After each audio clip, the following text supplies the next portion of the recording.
बेवकूफ जाहिल। आज फिर उसे यही ताना दिया गया था। जाओ, दफा हो जाओ यहाँ से।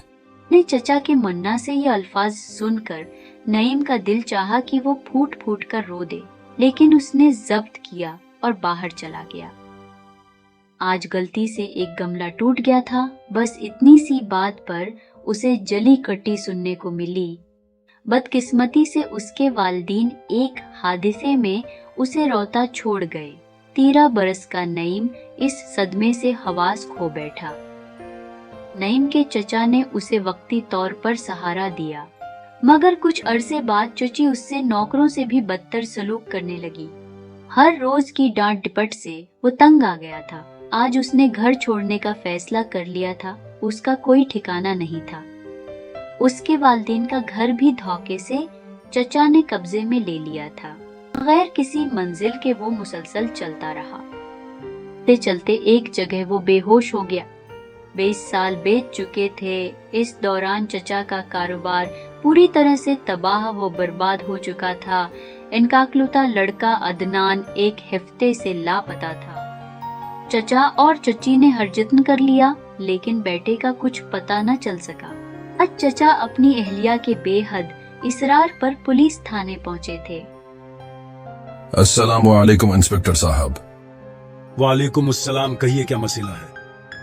इंस्पेक्टर गौर से उन्हें देर तक देखता रहा। ये बात वो भी नोट कर चुके थे। मुझे एक रिपोर्ट लिखवानी है। उन्हें शुरू से लेकर आखिर तक तमाम बातें बता दी। आप फिक्र मत करें, हम उस केस पर तोजा से काम करेंगे। जी आपका बहुत शुक्रिया। ये कहकर वो चले गए। चंद रोज बाद वो फिर पुलिस थाने पहुंच चुके थे। आज इनकी बेगम भी साथ थी। हमें अदनान के दोस्तों से मालूम हुआ है कि उसकी किसी आदमी से लड़ाई हो गई थी। मार पेट के दौरान वो उसे जख्मी करके फिरार हो गया है। तफ्तीश अभी जारी है। आप याद करें, कहीं माजी में आपसे कोई गुनाह तो सरजद नहीं हुआ। ये बात सुनते ही दोनों चौंक गए। थाने से रुखसत हुए तो रास्ते भर वो यही सोचते रहे कि किस तरह हमारे जालमाना सलूक की वजह से उनका यतीम भतीजा घर छोड़कर चला गया था। ते ही वो दोनों रो रो कर अल्लाह से माफी मांगने लगे। चंद रोज बाद इंस्पेक्टर ने उन्हें फोन किया। फोन सुनने के बाद वो खुशी से चीखे, जल्दी करो, हमारा बेटा मिल गया है। पुलिस ने इंस्पेक्टर ने हमें बुलाया है। पुलिस स्टेशन पहुंचते ही दोनों अपने बेटे को देखकर बहुत खुश हुए। कुछ देर बाद इंस्पेक्टर साहब खुद ही बोले, हमें अदनान एक सुनसान इलाके में बेहोशी की हालत में मिला था।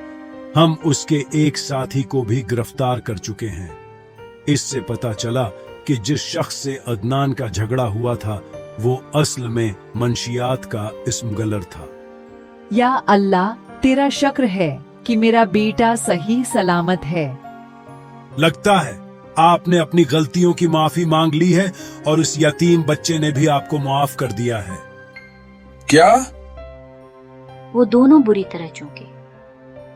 घर वालों के नफरत अंगेज रवैये की वजह से वो लड़का घर से भाग निकला था। वो बेमकसद चलता रहा।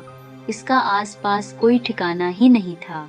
आखिर उसकी नजरों के सामने अंधेरा छाने लगा और वो एक घर की दहलीज पर गिर कर बेहोश हो गया। होश व हवास बेहाल हुए तो उसने खुद को एक खूबसूरत से कमरे में पाया।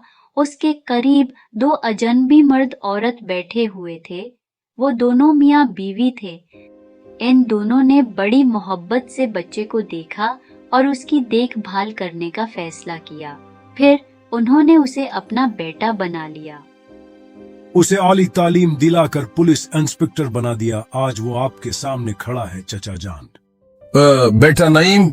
चचा के मुन्ना से बस इतना ही निकल सका। चची शर्मिंदा होकर जमीन में गड़ी जा रही थी। साथियों, बुरे काम का अंजाम हमेशा बुरा होता है। जैसे नईम के चचा ने नईम को घर से निकालकर उसकी जायदाद पर कब्जा कर लिया, लेकिन कुछ वक्त गुजरने के बाद न सिर्फ इनका कारोबार तबाह हो गया, बल्कि इनका बेटा भी बुरे कामों में मुलव्वस हो गया। इसलिए हमें हर एक के साथ अच्छे सलूक और अच्छे अखलाक से पेश आना चाहिए, और अगर कोई हमारे साथ कुछ बुरा करे तो हमें इसे मुआफ करके इसके मुश्किल वक्त में मदद करनी चाहिए, जैसे नईम ने अपने चचा को मुआफ करके उनकी मदद की।